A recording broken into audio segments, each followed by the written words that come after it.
Hello everyone. दोस्तों, जो Indian polity का सीरीज हम लोग स्टार्ट किए हुए हैं उसमें जो अभी टॉपिक चल रहा है इंडियन पार्लियामेंट यानी भारतीय संसद।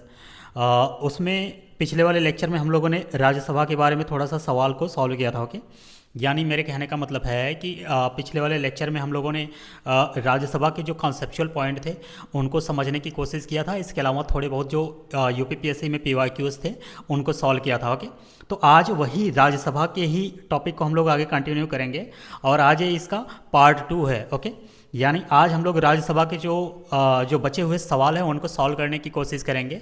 और इसमें सॉल्व करने के दौरान हमें एक बेसिक आइडिया ये लग जाएगा कि आखिर यूपीपीएससी किस रेंज तक जाकर के यूपीपीसीएस के अदर जो एग्ज़ाम कंडक्ट कराता है उसमें वो सवाल पूछता है इंडियन पॉलिटी से लेके। ओके, तो बेसिक कहने का मतलब ये है कि राज्यसभा के बारे में पिछले वाले लेक्चर में हम लोगों ने जो कॉन्सेप्चुअल पॉइंट थे उनको कवर कर रखा था। तो जो लोग नहीं देखे हैं उनसे रिक्वेस्ट है कि पिछले वाले लेक्चर में जाके आप उसको वॉच आउट कर सकते हैं। यहाँ पे मेरा कहने का सिंपली इतना मतलब है कि यहाँ पे बेसिकली जो टॉपिक है उसको मैं थोड़ा सा कॉन्सेप्ट को जस्ट क्विकली रिवाइज कर दे रहा हूँ जिससे कि आपको मतलब इसकी एक बेसिक अंडरस्टैंडिंग यहीं पे बन जाए, अदरवाइज थोड़ी सी आपको प्रॉब्लम होगी। तो पॉइंट मैंने जो बताया था राज्यसभा के बारे में स्टूडेंट, पहला पॉइंट तो मैंने ये बताया था कि इसकी बात जो है राज्यसभा की, ये हमारे संविधान के आर्टिकल 80 में बात ये कही गई है। ओके, आर्टिकल 80 बेसिकली अगर देखा जाए तो राज्यसभा के कंपोजिशन के बारे में बात करता है। ओके, तो और राज्यसभा को कई और नामों से जाना जाता है। उसको मैंने आपको बताया था कि इसे काउंसिल ऑफ स्टेट के नाम से जाना जाता है। जस्ट आप लोग सिर्फ सुन लीजिए, आपको एक बेसिक आइडिया लग जाएगा। तो मैंने बताया कि राज्यसभा को काउंसिल ऑफ स्टेट के नाम से जाना जाता है। इसे हाउस ऑफ एल्डर के नाम से भी कहा जाता है। हाउस ऑफ एल्डर्स इसलिए कहा जाता है कि जो इसके मेंबर चुन के आते हैं उनकी कम से कम एज 30 ईयर होनी चाहिए, 30 साल होनी चाहिए। ओके, वहीं लोकसभा की अगर बात किया जाए तो वहाँ पे जो इसके मेंबर चुन के आते हैं उनकी आयु कम से कम 25 साल होनी चाहिए। यही रीज़न है कि इसमें जो आते हैं वो थोड़े सीनियर लोग आते हैं। यही रीज़न है कि इसको हाउस ऑफ एल्डर के नाम से भी जाना जाता है। इसे पार्लियामेंट का अपर हाउस कहा जाता है। इसके अलावा पहले के समय में इसको सेकंड चैम्बर के नाम से भी बुलाते थे, जो आज इसका यूज उतना नहीं होता, बट इसे second chamber of the parliament भी कहा जाता है। ओके, इसे परमानेंट हाउस कहा जाता है। परमानेंट हाउस इसलिए कहा जाता है क्योंकि ये जो है ये कभी भी डिसॉल्व नहीं किया जा सकता। वहीं लोकसभा के केस में अगर देखा जाए तो राष्ट्रपति महोदय के पास ये पावर होती है कि वो अगर चाहेंगे तो लोकसभा को डिसॉल्व कर सकते हैं, लेकिन जो राज्यसभा है ये राष्ट्रपति के पास पावर नहीं होती कि वो राज्यसभा को भी डिसॉल्व कर लें। यही रीज़न है कि इसको परमानेंट हाउस के नाम से भी जाना जाता है। एक पॉइंट ये है कि इसके जो मेंबर चुन के आते हैं वो 6 साल के लिए चुन के आते हैं। वहीं लोकसभा के केस में अगर देखा जाए तो वो वहाँ पे 5 साल के लिए चुन के आते हैं। और यहाँ पे अगर देखा जाए तो हर दूसरे साल 1/3 मेंबर यानी 1/3 मेंबर जो होते हैं वो रिटायर होते जाते हैं। ओके, तो अभी हाल फिलहाल में चुनाव होने वाला है राज्यसभा का। यही रीज़न है कि बिहार के जो चीफ मिनिस्टर हैं नीतीश कुमार जी, उनको राज्यसभा का मेंबर चुनने के लिए मतलब बेसिकली आप कह लीजिए कि प्रोसेस को आगे बढ़ाया जा रहा है। तो ये कुछ रीज़न है। इसके अलावा अगर राज्यसभा की ओरिजिन की बात किया जाए कि इसकी ओरिजिन कहाँ से हुई है, तो ये गवर्नमेंट ऑफ इंडिया 1919 एक्ट से इसकी ओरिजिन को ट्रेस किया जा सकता है। Okay, government of India act 1990। Okay, तो बेसिकली 1919 वाला जो गवर्नमेंट ऑफ इंडिया का एक्ट है वहाँ से इसकी ओरिजिन की बात को देखा जा सकता है। राज्यसभा अगर जो हम लोग कह रहे हैं इसे अगर देखा जाए तो मोटे तौर पे हमारे संविधान में काउंसिल ऑफ स्टेट के नाम से इसको बुलाया जाता है। किसको? राज्यसभा को। राज्यसभा को हमारे संविधान में काउंसिल ऑफ स्टेट के नाम से बुलाया जाता है। ओके, ये पॉइंट ध्यान रखिएगा। लेकिन इसे हम लोग राज्यसभा भी कहते हैं। तो राज्यसभा जो इसका हिंदी नॉमेनक्लेचर है ये 23 अगस्त 1954 को इस पॉइंट को अडॉप्ट किया गया था, यानी इसके हिंदी नॉमेनक्लेचर को अडॉप्ट किया गया था 23 अगस्त 1954 को। अगर इसके मैक्सिमम स्ट्रेंथ की बात किया जाए कि राज्यसभा की मैक्सिमम स्ट्रेंथ कितनी होती है, तो 250 होती है। मैक्सिमम स्ट्रेंथ की अगर बात करें तो ये 250 होती है, जिसमें मैंने आपको बताया था कि 238 मेंबर जो होते हैं वो चुन करके आते हैं और प्रेसिडेंट के पास इतना पावर होता है कि 12 मेंबर को नॉमिनेट कर सकते हैं। ओके, नॉमिनेट कर सकते हैं, नॉमिनेटेड 12 मेंबर जो होते हैं वो नॉमिनेटेड बाय प्रेसिडेंट किया जाता है और अलग अलग फील्ड से किया जाता है। ये भी मैंने आपको बताया था कि जैसे कुछ फील्ड का मैं नाम ले लेता हूँ, आर्ट्स एंड कल्चर के फील्ड से आते हैं, लिटरेचर के फील्ड से आते हैं, साइंस के फील्ड से आते हैं, इसके अलावा सोशल साइंस के फील्ड से आते हैं।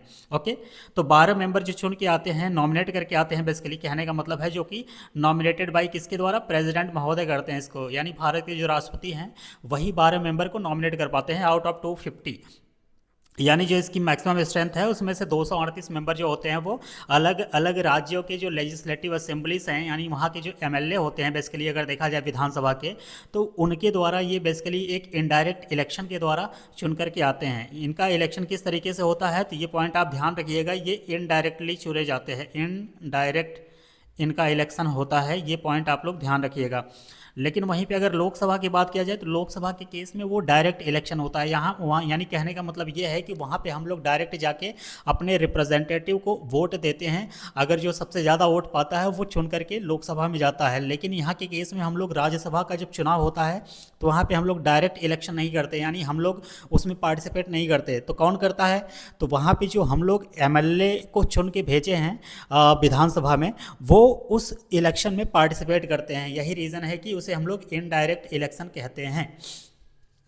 इसके अलावा अगर हम लोग बात किया जाए तो जो राज्य है, जो भी स्टेट हैं, वो इक्वल रिप्रेजेंटेशन राज्यसभा में नहीं इंजॉय कर पाते हैं। यानी कहने का मतलब है कि जो राज्यसभा का चुनाव होता है वो नंबर ऑफ सीट्स जो होते हैं हर राज्य में अलग अलग होते हैं। जैसे कि यूपी के केस में अगर देखा जाए तो उत्तर प्रदेश में अगर हम लोग देखें तो 31 जो मेंबर होते हैं वो राज्यसभा में चुन के जाते हैं, और बाकी स्टेट में इतना है नहीं, ऐसा नहीं है। सबसे ज़्यादा यूपी में है 31, इसके बाद धीरे धीरे कम ही हो जाएगा।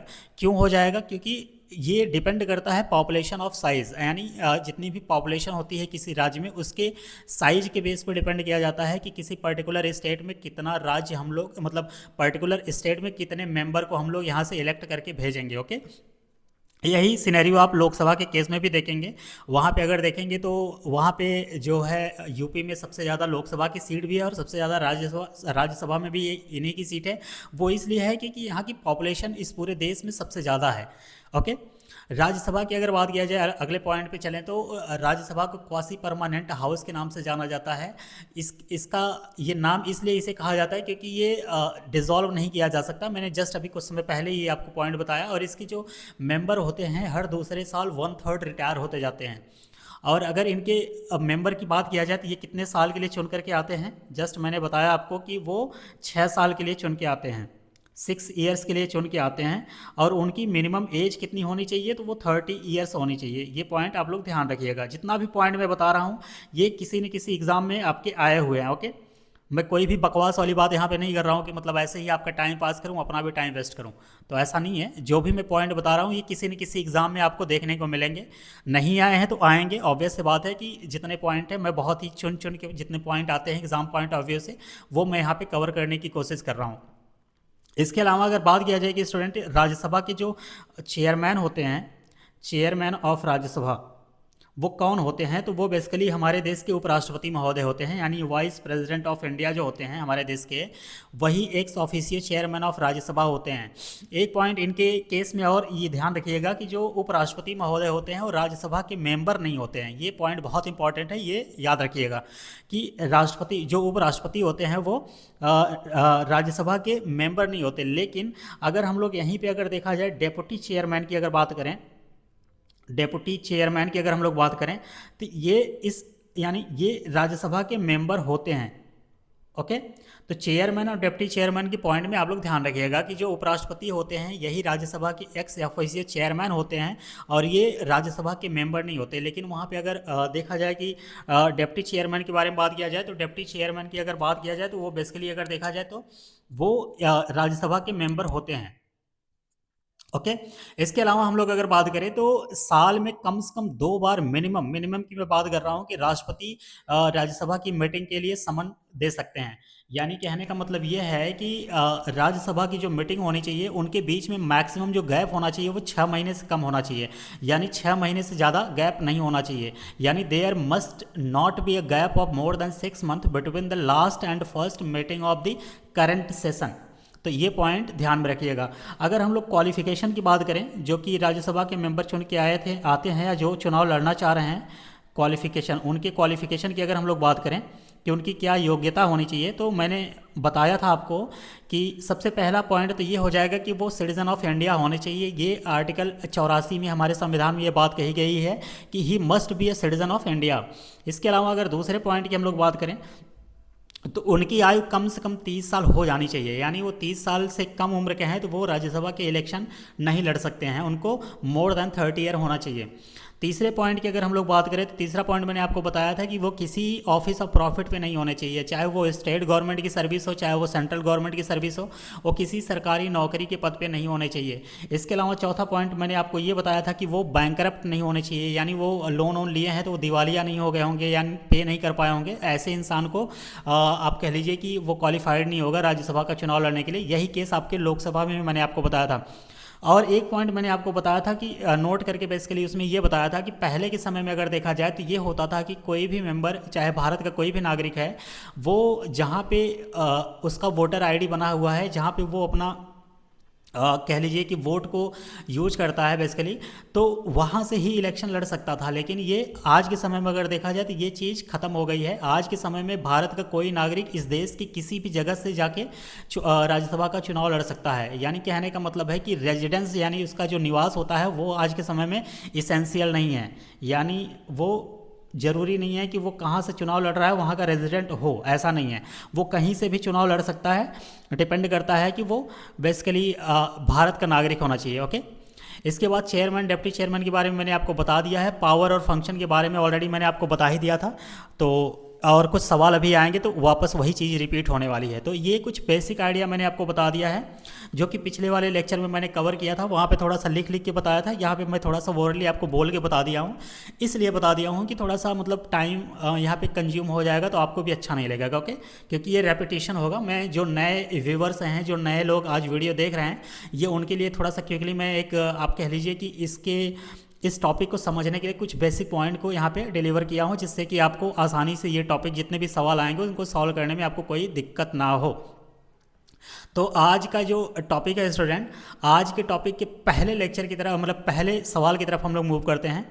आज का जो पहला सवाल है वो क्या कह रहा है, थोड़ा सा उसको हम लोग देखते हैं, फिर आगे सॉल्व करने की कोशिश करते हैं। सवाल ये कहना चाह रहा है कि which one of the following statement is not correct regarding the power of parliament to legislate on a matter in the state list. Okay, तो सवाल कहना ये चाह रहा है कि जो चार ऑप्शन दे रखे हैं, तो निम्नलिखित में से कौन सा कथन संसद की राज्य सूची यानी स्टेट लिस्ट में शामिल किसी विषय पर कानून बनाने की शक्ति के संबंध में सही नहीं है, यानी नॉट करेक्ट है। तो पहला ऑप्शन क्या कह रहा है कि the Rajya Sabha has to declare that it would be necessary in the national interest, यानी इस लाइन का मतलब यह है कि राज्यसभा को यह घोषित करना होगा कि यह राष्ट्रीय हित में आवश्यक है, यानी नेशनल इंटरेस्ट में ये जरूरी है। तो ये बात सही है, तो ये बिल्कुल सही बात है। ओके, यानी कहने का मतलब है कि राज्यसभा को ये घोषित करना जरूरी होगा कि वो जो मैटर, जिस स्टेट लिस्ट यानी जिस स्टेट लिस्ट में मेंशन किए हुए सब्जेक्ट हैं वो नेशनल इंटरेस्ट में है, तभी जाके वो इस मैटर पे कानून बना सकता है। ऑप्शन बी क्या कह रहा है कि a resolution has to be passed by Rajya Sabha by not less than 2/3 of the members present and voting, यानी ये कहना चाह रहा है कि राज्यसभा द्वारा जो प्रस्ताव पारित किया जाना है उसमें उसके लिए वहाँ पे उपस्थित और मतदान करने वाले जो सदस्यों की संख्या होनी चाहिए वो 2/3 से कम नहीं होनी चाहिए, यानी 2/3 सदस्य जो है राज्यसभा के वहाँ पे उनको प्रेजेंट होना है और उसे वोट करना है। तो ये बात सही है, ये बिल्कुल सही बात है, तभी वो जाके आगे जो स्टेट लिस्ट में जो सब्जेक्ट हैं उन पे वो कानून बना सकते हैं। ऑप्शन सी क्या कह रहा है कि the legislature could be for the whole और any part of the country, यानी यह कानून पूरे देश या उसके किसी भाग के लिए हो सकता है। ये बात बिल्कुल सही है कि जब भी राज्यसभा किसी स्टेट लिस्ट में मेंशन किए हुए सब्जेक्टों के बारे में अगर आप कह लीजिए कि कानून बनाएगा, तो वो जो कानून बनेगा वो पूरे देश के लिए भी लागू हो सकता है और वो पूरे देश के किसी एक पर्टिकुलर भाग के लिए लागू हो सकता है। ओके, ऑप्शन डी क्या कह रहा है? ऑप्शन डी कह रहा है कि only the Rajya Sabha can make laws with respect to a matter in the state list in the national interest. ये बात सही है? नहीं, ये बात बिल्कुल गलत है, क्योंकि ऐसा बिल्कुल जरूरी नहीं है कि केवल राज्यसभा ही राज्य राष्ट्रीय हित में राज्य सूची में शामिल किसी विषय पर कानून बना सकता है। ओके, ऐसी बात नहीं है। हमारे संविधान के आर्टिकल 249 में 249 ये आर्टिकल इतना इम्पॉर्टेंट है कि कई बार एग्जाम में सवाल पूछ रखा है। दो आर्टिकल मैं आपको यहीं पे बता दे रहा हूँ, दो आर्टिकल आपके लिए बहुत इंपॉर्टेंट हो जाएगा जो राज्यसभा से अगर रिलेटेड सवाल आएगा। एक आर्टिकल 249 हो जाएगा, एक आर्टिकल 312 हो जाएगा। इसके बारे में अभी एक सवाल आया हुआ है, वहाँ पे हम डिस्कस कर लेंगे। यहाँ पे आप आर्टिकल 249 के बारे में थोड़ा जान लीजिए कि जो आर्टिकल 249 है, अगर उसके अनुसार देखा जाए तो जो पार्लियामेंट है वो नेशनल इंटरेस्ट में जो स्टेट लिस्ट है उसमें जो सूचीबद्ध सब्जेक्ट हैं उन पे कानून बना सकता है। ओके, और संसद को ऐसा कानून बनाने के लिए जो राज्यसभा द्वारा इस संबंध में 2/3 के समर्थन में एक प्रस्ताव पारित किया जाना आवश्यक है। ऐसा कानून राष्ट्रीय हित में आवश्यक या उपयुक्त होना चाहिए। यही बात तो यहाँ पे कहा गया है, और इस वाले पॉइंट को जो आर्टिकल 249 में है, यही पॉइंट कुछ यहाँ पे ये आपके ऑप्शन नंबर बी में भी यही बात कहा गया है। तो आर्टिकल जो 249 है, इसके तहत बनाया गया कानून भारत के पूरे या किसी पर्टिकुलर एक भाग में आप कह लीजिए कि लागू होना जरूरी है, जो कि ऑप्शन नंबर सी में कहा गया है। तो ये ओनली राज्यसभा नहीं है कि जो स्टेट लिस्ट से संबंधित सब्जेक्ट पे अपना कानून बना सकता है, इसमें पूरे पार्लियामेंट का योगदान होता है। लेकिन राज्यसभा के पास कुछ स्पेशल पावर है। अगर आप देखेंगे तो स्टेट लिस्ट से संबंधित जितने भी सब्जेक्ट हैं उसमें राज्यसभा के पास कुछ स्पेशल पावर जरूर है कि वो अपने नेशनल इंटरेस्ट के बेस पे अगर देखा जाए तो उससे संबंधित वो कानून बना सकता है। लेकिन ओनली राज्यसभा होगा तो ऐसा नहीं है, क्योंकि ये बहुत ही एक्सट्रीम लेवल का स्टेटमेंट हो जाएगा। ओनली राज्यसभा ऐसा नहीं कर सकता है। उसके लिए अगर आप देखें तो बेसिकली राज्यसभा और लोकसभा दोनों मिल के कर सकते हैं, यानी कहने का मतलब है कि वो पार्लियामेंट इस पर कानून बना सकता है। तो यहाँ पे अगर देख पा रहे होंगे आपका, तो ऑप्शन नंबर डी जो है वो आपका गलत हो जाएगा, क्योंकि पूछा क्या है, नॉट करेक्ट। तो यही ऑप्शन आपका सही भी हो जाएगा, क्योंकि ये स्टेटमेंट आपका ऑप्शन नंबर डी जो है वो गलत है। ओके, तो उम्मीद करते हैं ये पॉइंट आपको समझ में आ रहा होगा। अगले सवाल पे हम लोग मूव करते हैं। अगला सवाल कह रहा है स्टूडेंट की असर्शन और रीजन का सवाल है। तो कथन कह रहा है कि recommendation of the Rajya Sabha after a money bill is passed by the Lok Sabha and transmitted to the Rajya Sabha have to be accepted by the Lok Sabha within 14 days from the recipient of recommendation and then get them incorporated in the bill। यानी ये कहना क्या चाह रहा है, थोड़ा सा हम लोग इसके समझ लेते हैं। इतना बड़ा स्टेटमेंट दे दिया है कि आप इससे घबराना नहीं है, पैनिक बिल्कुल नहीं करना है।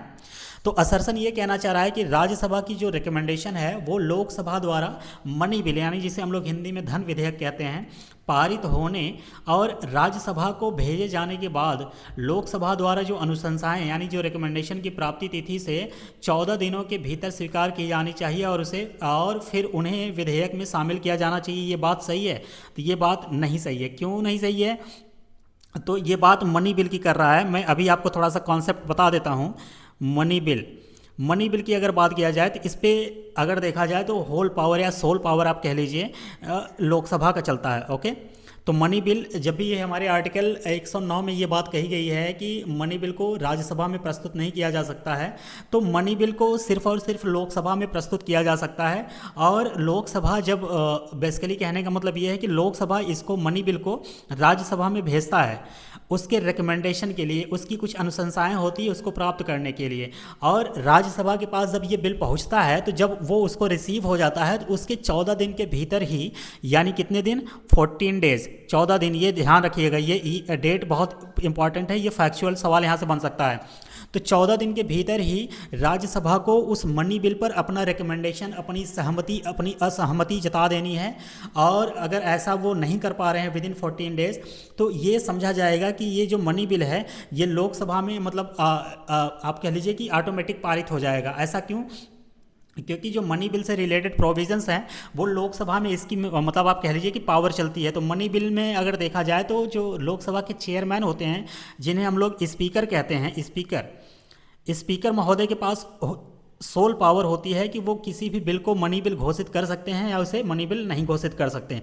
तो सिंपली मैंने इतना ही आपको बताया कि जब भी मनी बिल को इंट्रोड्यूस किया जाता है तो सबसे पहले वो लोकसभा में ही किया जाता है, ये इसकी पावर है। ओके, मनी बिल को सिर्फ और सिर्फ लोकसभा में ही इंट्रोड्यूस किया जाएगा, राज्यसभा में नहीं किया जाएगा। ये हमारे संविधान के आर्टिकल 109 में ये बात कही गई है। इस पॉइंट को आप लोग ध्यान रखिएगा। ओके, इसके अलावा जब ये इंट्रोड्यूस किया जाता है लोकसभा में, तो लोकसभा इसको मतलब राज्यसभा में इस बिल को भेजती है। किसको? मनी बिल को। और राज्यसभा के पास ये पावर बिल्कुल नहीं होता कि उसमें वो कुछ अमेंडमेंट करने के लिए लोकसभा को प्रेशर डाल ले। यानी कहने का मतलब ये है कि राज्यसभा अपने अकॉर्डिंग इसको अगर रेकमेंड करना चाहती है तो वो रिकमेंडेशन इसको लोकसभा को भेज सकती है। अगर उसमें कुछ मॉडिफाई करने के लिए बात होगी तो वो बात लोकसभा के लिए भेज सकती है। लेकिन ये बिल्कुल बाउंडिंग वाला बाउंडेशन नहीं होगा लोकसभा पे कि वो उस राज्यसभा की बात को माने या ना माने। कहने का मतलब है कि सोल अथॉरिटी होती है लोकसभा का मनी बिल से रिलेटेड। वो अगर चाहेगी तो राज्यसभा की बात को मानेगा, अगर नहीं चाहेगा तो वो नहीं मानेगा। तो ये जो स्टेटमेंट है असर्सन का, ये आपका गलत हो जाएगा। और रीज़न क्या कह रहा है कि money bill can not be introduced in the Rajya Sabha. यही तो मैंने आपको बताया कि आर्टिकल 109 में यही बात कही गई है कि मनी बिल को राज्यसभा में पेश नहीं किया जा सकता। यानी ये स्टेटमेंट आपका रीज़न जो है वो करेक्ट है, असर्सन जो है वो आपका गलत हो जाएगा। यही रीज़न है कि इसका करेक्ट आंसर जो हो जाएगा आपका ए गलत है और आर सही है। तो ऑप्शन नंबर डी इसका करेक्ट स्टेटमेंट हो जाएगा, करेक्ट आंसर हो जाएगा। ओके, अगले सवाल पे हम लोग मूव करते हैं। अगला सवाल कह रहा है स्टूडेंट कि which of the following are exclusive power of Lok Sabha in comparison to Rajya Sabha. Okay, यानी ये कहना क्या चाह रहा है? ये कह रहा है कि निम्नलिखित में जो चार ऑप्शन यहाँ चार स्टेटमेंट आप देख रहे होंगे, इन चारों स्टेटमेंट में से कहना चाह रहा है कि निम्नलिखित में से कौन सी शक्तियाँ जो हैं वो राज्यसभा की तुलना में लोकसभा के पास ज़्यादा हैं, यानी लोकसभा के पास एक्सक्लूसिव पावर है उस मैटर को लेके। तो एक एक करके हम लोग देखते हैं। पहला स्टेटमेंट कह रहा है कि a money of finance bill can be introduced only in the house of people. House of people का मतलब होता है लोकसभा। ये पॉइंट आप ध्यान रखिएगा, हाउस ऑफ पीपल के ही लोकसभा कहते हैं। अगर आपको ये नहीं पता रहेगा तो हो सकता है आप यहाँ पे राज्यसभा समझ लें, तो आप गलत कर जाएंगे सवाल को। ओके, तो जो अदर उसके नाम है उसको भी थोड़ा सा आप ध्यान रखिएगा, क्योंकि लेक्चर की शुरुआत में ही राज्यसभा को किन किन नामों से जाना जाता है वो चीज़ मैंने आपको बता दिया। तो पहला स्टेटमेंट ये कहना चाह रहा है कि अ मनी या finance bill can be introduced only in house of people. Lok Sabha में ये बात सही है, ये स्टेटमेंट बिल्कुल करेक्ट है। यानी धन या वित्त विधेयक केवल लोकसभा में ही प्रस्तुत किया जा सकता है। स्टेटमेंट 2 क्या कह रहा है कि रिगार्डिंग द रिजेक्शन और अमेंडमेंट ऑफ मनी बिल। तो ये बात बिल्कुल सही है कि जो आप कह लीजिए कि धन विधेयक की अस्वीकृति या संशोधन के संबंध में ये लोकसभा के पास एक्सक्लूसिव पावर है, तो बिल्कुल सही बात है। कहने का मतलब ये है कि राज्यसभा की तुलना में लोकसभा को धन विधेयक प्रस्तुत करने, उसे अस्वीकार करने या उसमें संशोधन करने के संबंध में एक्सक्लूसिव पावर है। ओके, और ये बात कहाँ कही गई है? तो ये बात कही गई है आपका बेसिकली आर्टिकल 109 में। ओके, आर्टिकल 109 जो है मनी बिल से संबंधित है और काफ़ी इंपॉर्टेंट है। ओके, स्टेटमेंट 3 क्या कह रहा है कि the accountability of council of minister, यानी जो काउंसिल ऑफ मिनिस्टर है वो लोकसभा के प्रति अकाउंटेबल हैं। ये बात बिल्कुल सही है। ये पिछले वाले लेक्चर में जब काउंसिल ऑफ मिनिस्टर मैंने आपको बताया था तो उस समय बताया था कि एक आर्टिकल है आर्टिकल 75 क्लॉज 3, उसमें ये बात कही गई है कि जो काउंसिल ऑफ मिनिस्टर होते हैं उनकी जवाबदेही जो है वो लोकसभा के प्रति है। तो ये बात भी बिल्कुल सही है, यानी ए सही हो गया, ये सही हो गया और तीसरा भी सही है। स्टेटमेंट 4 क्या कह रहा है कि concerning the creation of one और मोर ऑल इंडिया सर्विसेज। ये बात अगर देखा जाए तो एक से ज़्यादा ऑल इंडिया सर्विसेज की क्रिएशन की अगर बात कही जाएगी तो ये एक्सक्लूसिव पावर लोकसभा का नहीं है, ये एक्सक्लूसिव पावर राज्यसभा का है, जो कि ये आर्टिकल 312 में ये बात कही गई है। आर्टिकल 312 क्या कहता है? वो कहता है कि बेसिकली अगर देखा जाए जब राज्यसभा को एक या अधिक ऑल इंडिया सर्विसेज की सृजन यानी उसके बनाने के संबंध में एक्सक्लूसिव पावर है, तो ये किसके पास है? तो ये राज्यसभा के पास है, ना कि लोकसभा के। तो ये स्टेटमेंट आपका गलत हो जाएगा। 4 जहाँ जहाँ होगा आपका स्टेटमेंट ऑप्शन वो खत्म हो जाएगा। यहाँ आपको दिख रहा होगा 4 मिला है, तो इसका करेक्ट आंसर अगर देखें तो आपका 1, 2 और 3 सही है, यानी आपका ऑप्शन नंबर बी जो है वो आपका सही हो जाएगा। यही जो स्टेटमेंट 1, 2, 3 है यही एक्सक्लूसिव पावर है किसके पास? लोकसभा के पास, जो कि यहाँ पे सवाल में पूछा है। और भी पावर है लेकिन जितना सवाल में पूछा है उस हिसाब से अगर आप देखेंगे तो इसका पहला, दूसरा और तीसरा स्टेटमेंट है वो सही हो जाएगा। अगले सवाल पे हम लोग मूव करते हैं। अगला सवाल कह रहा है student, the council of state यानी Rajya Sabha has exclusive power in relation to which of the following. तो राज्यसभा के पास मैंने आपको बताया कि 2 एक्सक्लूसिव पावर आपको देखने को मिलेंगे। एक तो आर्टिकल 249 में मेंशन किया हुआ है और एक आर्टिकल 312 में मेंशन किया हुआ है। अब इसमें क्या बात कही गई है उसको भी मैं आपको बता ही दे रहा हूँ। राज्यसभा में जो आर्टिकल 300 माफ़ कीजिएगा 249 है, ये बेसिकली क्या कहता है कि ये जो स्टेट लिस्ट में सूचीबद्ध सब्जेक्ट हैं उन पे कानून बना सकता है, यानी आप यहाँ पे लिख लीजिए स्टेट लिस्ट से संबंधित है। ओके। और अगर आर्टिकल 312 की बात किया जाए तो ये आर्टिकल 312 किससे संबंधित है, तो ये ऑल इंडिया सर्विसेज से संबंधित है। ऑल इंडिया सर्विसेज, यानी इस राज्यसभा के पास पावर है कि अगर वो चाहेगा तो एक या एक से अधिक जो ऑल इंडिया सर्विसेज हैं उनको बना सकता है, उनको क्रिएट कर सकता है। अगर आज के समय में देखा जाए तो कितने ऑल इंडिया सर्विसेज भारत में है, तो 3 हैं। आईएएस हो गया, आईपीएस हो गया, और एक है Indian forest services, IFOS। Okay.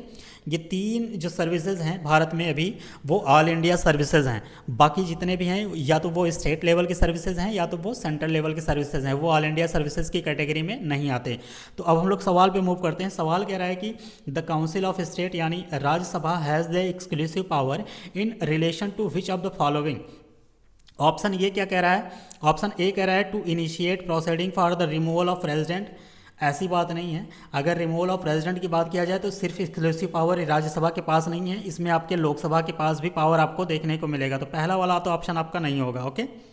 इसके बाद ऑप्शन बी कह रहा है to initiate proceeding for the removal of जजेस of supreme court.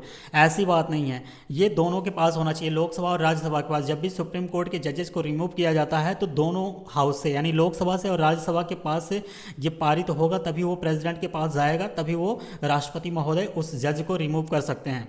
Option C क्या कह रहा है to recommend creation of new all India services. ये बात सही है, तो ये बात बिल्कुल सही है कि राज्यसभा के पास ये पावर है, एक्सक्लूसिव पावर है, अनन्य पावर है कि वो एक से ज़्यादा या एक नया ऑल इंडिया सर्विसेज को क्रिएट कर सकता है। यही आर्टिकल 312 में बात कही गई है। तो ये इसका करेक्ट आंसर आपका हो जाएगा ऑप्शन नंबर सी।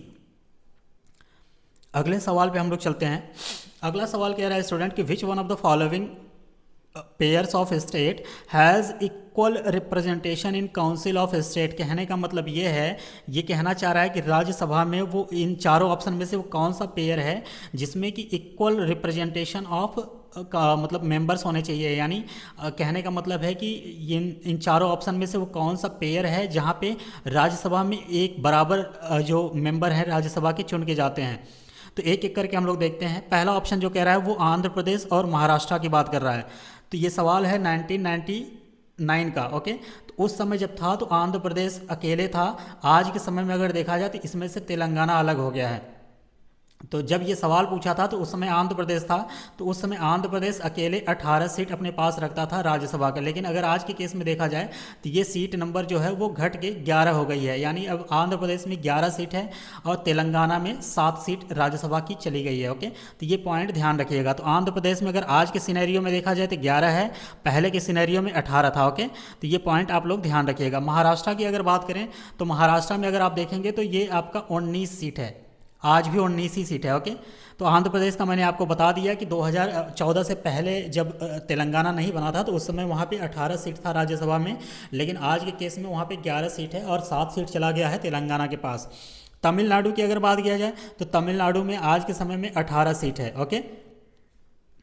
और आंध्र प्रदेश में कितना हो जाएगा, 11। गुजरात की अगर बात करें तो गुजरात में भी अगर आप देखें तो 11 सीट है। राजस्थान की अगर हम बात करें तो राजस्थान में अगर देखेंगे तो आप राजस्थान का जो सीट है, राजस्थान का अगर सीट आप देखेंगे तो 10 हो जाएगा। ओके। तो राजस्थान में टोटल 10 सीट है। इसके अलावा अगर हम लोग बात करें चौथा ऑप्शन क्या कह रहा है, महाराष्ट्र। महाराष्ट्र मैंने आपको बता दिया कि 19 है, तमिलनाडु में कितना है, 18 है। तो यहाँ पे ये तो नहीं होगा।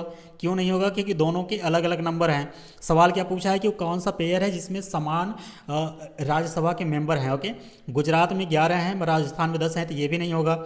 आंध्र प्रदेश में 11 हैं, तमिलनाडु में 18 हैं, तो ये भी नहीं होगा। आज के सिनेरियो में ये नहीं होगा, लेकिन उस समय अगर देखा जाता है यही सवाल आपका करेक्ट हो जाता। आंध्र प्रदेश में उस समय 18 है, महाराष्ट्र में 19 है, तो ये भी नहीं होगा। यानी option A, option C, option D आपका नहीं होगा। लेकिन जब ये सवाल पूछा गया था तो उस समय ये करेक्ट ऑप्शन आपका ऑप्शन नंबर बी हो जाता। लेकिन आज के सिनेरियो में इनमें से कोई भी आपका आंसर सही नहीं है। ओके। मैंने रीज़न भी बता दिया कि क्यों सही नहीं है, और उस समय की जितनी सीट थी वो भी मैंने आपको बता दिया। तो अपने हिसाब से आप इसको देख लीजिए। अगर आज का सिनेरियो देखें तो ये सवाल गलत है, और उस समय का ये देखें तो ये उसका ऑप्शन नंबर बी आपका करेक्ट हो जाता। इस पर कन्फ्यूज नहीं कीजिएगा कि सर आप गलत बता रहे हो, ऐसा नहीं है। मैं जो बता रहा हूँ वो एक एक पॉइंट करके आपको बता दे रहा हूँ चारों ऑप्शन को। अगले सवाल पे हम लोग मूव करते हैं। अगला सवाल कह रहा है कि seats allocated to Uttar Pradesh in the council of state, यानी राज्यसभा की बात कर रहा है, are the total number of seats allocated to. Okay, तो कहने का मतलब यह है कि उत्तर प्रदेश में जितना राज्यसभा की सीट है वो इन चारों ऑप्शन में से किन किन स्टेट को मिला के बराबर है। तो जब ये सवाल पूछा गया था तो ये 2000 में और 2002 में पूछा गया है। तो पहली बार 2000 में पूछा गया है, तो उस सिनेरियो में अगर देखें तो उस समय उत्तराखंड अगर बना होगा उत्तर प्रदेश में तो 2000 में तो वो बना था। उत्तराखंड भारत से अलग कब हुआ था, भारत से माफ़ कीजिएगा, उत्तर प्रदेश से कब अलग हुआ था, तो ये सन 2000 में हुआ था। ओके, तो उस समय के हिसाब से अगर देखें तो आंध्र प्रदेश में 18 सीट था, लेकिन आज के केस में यहाँ पे 11 सीट बचा हुआ है। और एमपी में कितने सीट हैं, मध्य प्रदेश की अगर हम लोग बात करें तो यहाँ पे आज के सिनेरियो में अगर देखें तो यहाँ पे टोटल 11 सीट है, क्योंकि यहाँ पे छत्तीसगढ़ में 5 सीट चला गया है। ओके, तो ये पॉइंट ध्यान रखिएगा। लेकिन जब ये सवाल पूछा गया है तो उस समय बेसिकली तो वहाँ पे 11 5 16 सीट होता। ओके, तो दोनों पॉइंट मैं आपको बता दे रहा हूँ कि आज की सिनेरियो में 11 सीट है और 5 सीट यहाँ पे छत्तीसगढ़ के पास चला गया है। जब ये सवाल पूछा था तो वहाँ पे 16 सीट था। आंध्र प्रदेश में देखा जाए तो 11 है, तमिलनाडु में आज के समय में अगर देखा जाए तो तमिलनाडु में 18 सीट है। बिहार में अगर देखा जाए और गुजरात में कितना था, मैंने आपको बताया कि 11 सीट था। और बिहार में अगर देखा जाए तो बिहार में अगर आज के सिनेरियो में देखा जाए कि बिहार में कितनी सीट है तो 16 सीट आपको देखने को मिलेगी। बिहार में 16 सीट है। महाराष्ट्र की अगर बात करें तो ये मैंने आपको बता ही दिया है कि 19 सीट था। एमपी में अगर आज के केस में देखा जाए तो 11 सीट है, उस समय के दौरान ये 16 सीट था। तो सवाल ये कहना चाह रहा है कि उत्तर प्रदेश में अगर देखा जाए तो कितनी सीट है, टोटल 31 है। उत्तर प्रदेश में इस देश में सबसे ज़्यादा सीट 31 है राज्यसभा के लिए, और लोकसभा में 80 सीट था। तो यहाँ पे 31 की हम लोग बात करेंगे। तो 31 इन ऑप्शन में से किस में जोड़ के अगर देखा जाए तो करेक्ट आंसर आपका बनता, यहाँ पे उस समय 18 था और 16 था, 8 6 14। ये तो नहीं होता, ऑप्शन नंबर 1 आपका बिल्कुल नहीं होता। ये यहाँ पे 18 था उस समय, 18 नहीं, ये भी नहीं होता। ये बिहार में 16 था, गुजरात में ये है, तो 16 और 11 ये 27 हो जाएगा, ये भी नहीं होगा। और ये महाराष्ट्र में 19 है, यहाँ पे ये भी नहीं होगा। ओके, तो अगर आज के सिनेरियो में देखा जाए तो इसका करेक्ट आंसर कोई भी नहीं होगा। और ओवरऑल अगर देखा जाए तो वैसे इसका करेक्ट आंसर इस समय यहाँ पे 16 और 8 6 14। अच्छा, एक एक पॉइंट, इसका correct answer option number A हो जाता, क्योंकि जब ये सवाल पूछा था तो उस समय उत्तर प्रदेश में 34 सीट थी। क्यों? क्योंकि आज के अब उसमें उत्तराखंड अलग नहीं हुआ था, तो 34 में से 31 उत्तर प्रदेश के पास हो गया और प्लस 3 सीट जो है वो उत्तराखंड के साथ चला गया। तो टोटल यहाँ पे अगर देखेंगे तो 34 सीट था। तो 34 में 18 दूना 34 से आपका ऑप्शन नंबर ए हो जाता। ओके, ये पॉइंट आप ध्यान में रखिएगा। 18 इसका ऑप्शन नंबर बी हो जाता, क्योंकि आंध्र प्रदेश में उस समय 18 था और तमिलनाडु में भी 18 है। ओके, तो इसका करेक्ट आंसर उस समय के हिसाब से आपका हो जाता ऑप्शन नंबर बी। मैं दोनों पॉइंट को मेंशन करके आपको बता दे रहा हूँ। अगले सवाल पे हम लोग मूव करते हैं। अगला सवाल कह रहा है स्टूडेंट, कुछ स्टेट दे रखा है एक साइड, उससे राज्यसभा में कितने मेंबर चुन के जाते हैं उसके बारे में पूछ रहा है। तो एक एक करके हम लोग देख लेते हैं।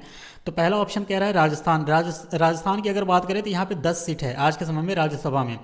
गुजरात की बात करें तो यहाँ पे 11 सीट है।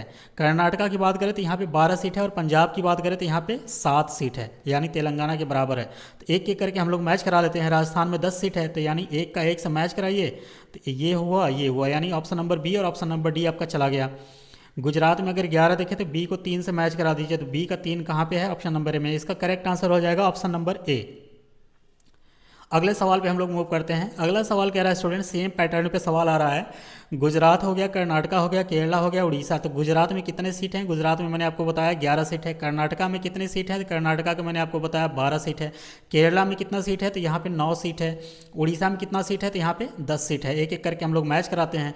एक को अगर हम 2 से मैच कराएं, तो एक को 2 से मैच कराएंगे तो आपका ऑप्शन नंबर सी ही बचेगा। ऑप्शन नंबर एक ही आ रहा है इसमें, ऑप्शन नंबर सी इसका करेक्ट आंसर हो जाएगा। ओके, तो आप ये देख पा रहे होंगे कि पिछले जो हम लोग लोकसभा के टॉपिक को कवर कर रहे थे वहाँ पे लोकसभा से संबंधित कितनी सीट हैं स्टेट वाइज उसको सवाल पूछा हुआ था। यहाँ पे राज्यसभा से मतलब राज्यसभा में कितने सीट हैं यहाँ पे वो भी सवाल पूछा है। और बेहतर पार्ट ये है कि 2025 का जो प्रीलिम्स आया था उसमें भी इसी टॉपिक से संबंधित एक सवाल पूछा हुआ था।